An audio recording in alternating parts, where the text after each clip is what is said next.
Beneath the celestial glow of a Norwegian moon, the stone halls of Utstein Monastery stand silent, guarding a tale of love turned to betrayal. Within these ancient walls, the spirit of Cecilie, once a loving matriarch, now roams with a heart turned cold by a broken vow.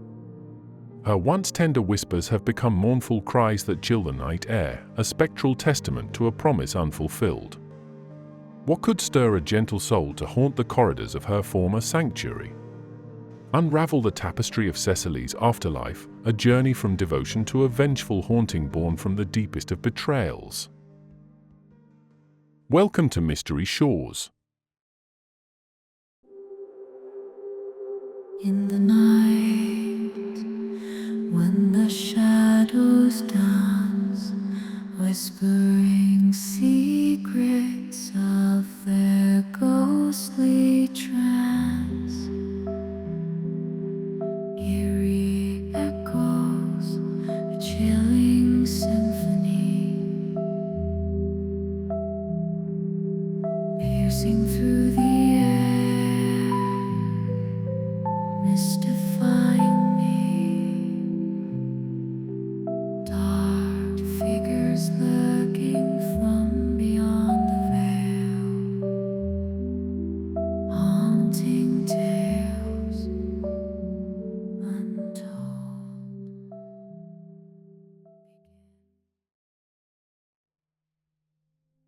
Utstein Monastery, a solid structure on the rocky shores of Monestary, carries with it a storied past that stretches back to the Viking Age. It was here, in the year 872, that Harald Fairhair, known for uniting Norway, called this place home. As the years rolled by, the monastery changed hands, and by 1257, Magnus the Lawmender, a future king, began the construction of what would stand as a pillar of religious and educational life for centuries to come. The Augustinian monks who later took residence dedicated themselves to the quiet pursuit of faith, transforming these walls into a sanctuary of peace and contemplation. Yet, beneath the surface of this serene historical landmark, the foundation was being laid for a haunting that would echo through the ages, a tale not of kings and monks, but of a simple, tragic love story that turned to woe. As visitors walk through its halls, they are transported into a time where the boundaries between the past and the present blur, setting the stage for the haunting story of Cecilie, the vengeful wife. The haunting of Cesal Katarina at Utstein Monastery is a legend that has become intertwined with the very essence of the site. Known as the vengeful wife, her story is one of betrayal and sorrow that has captivated the imaginations of visitors and locals alike. Cecile Katarina, a housewife at the Utstein farm, was married to Christopher Garman, a powerful landowner and bailiff. Together, they had 2 children, Karen and Johan, with a third on the way. Christopher and Cecilie were as much a part of the monastery as the very walls that housed them. In life, their love was a beacon as bright as the candles that once lit the chapel. Cecilie, with her gentle touch and kind words, was the heart of the monastery's earthly domain, with a smile that could coax a bloom from the most stubborn bud, filling their home with warmth and laughter. Her kindness was as renowned as the midsummer sun in Monestary, and her gardens, a riot of color and fragrance, were a testament to her tender care. Christopher, strong and decisive, managed the lands with a fair but firm hand. A man whose resolve matched the steadfastness of the monastery's ancient stones, managed their lands with unwavering dedication. Yet, there was a gentleness to him, discernible only in the soft glances he reserved for Cecilie and their children. Together, they embodied the harmony that the monks' chants once brought to the cloister.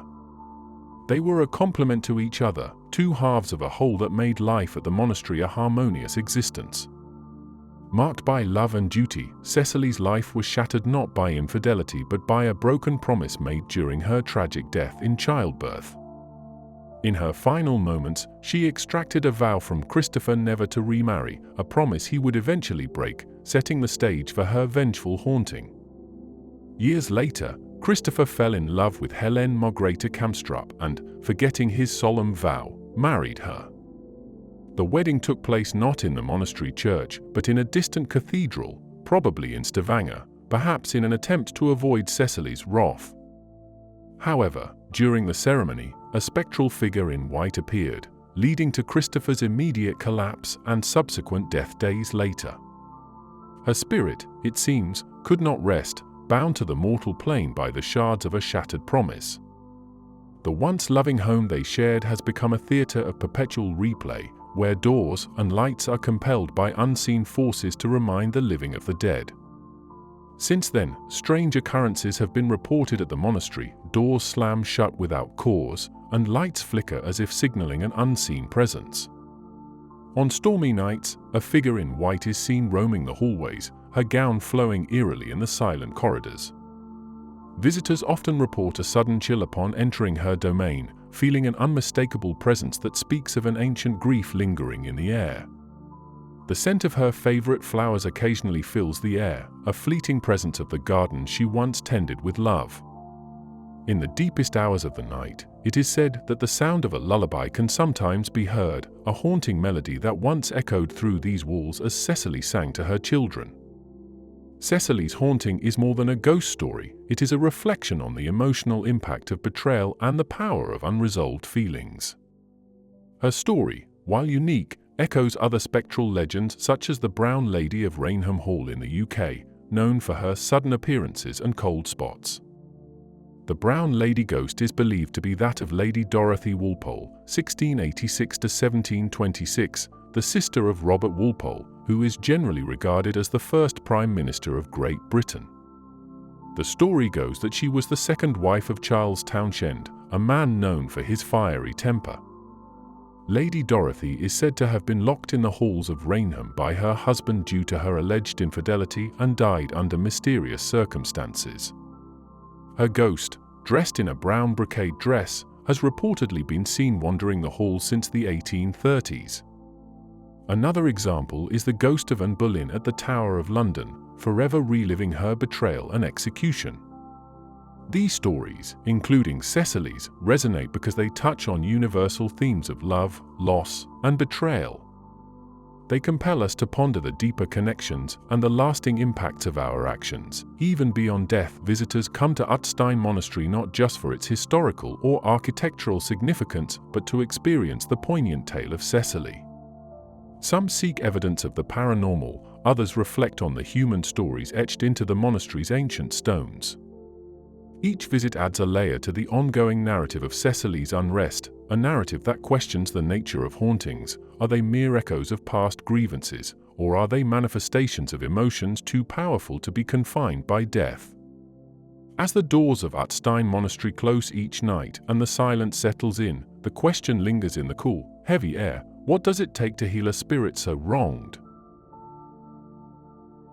The legend of Cecilie, the vengeful wife, invites us to reflect on the echoes we leave behind, urging us to consider how our actions resonate through the annals of time. It's a reminder that sometimes the ghosts of our past are not just shadows to be feared, but souls awaiting release. Beyond the veil, haunting tales untold begin to unveil. Well, that's all for this episode of Mystery Shores. Voices from the If you enjoyed this lesser-known true story, be sure to subscribe for more. We delve into international mysteries that will make you question what you think you know, offering a captivating escape from the everyday. You can also follow us on social media. Check links in the description below. Thanks again for listening.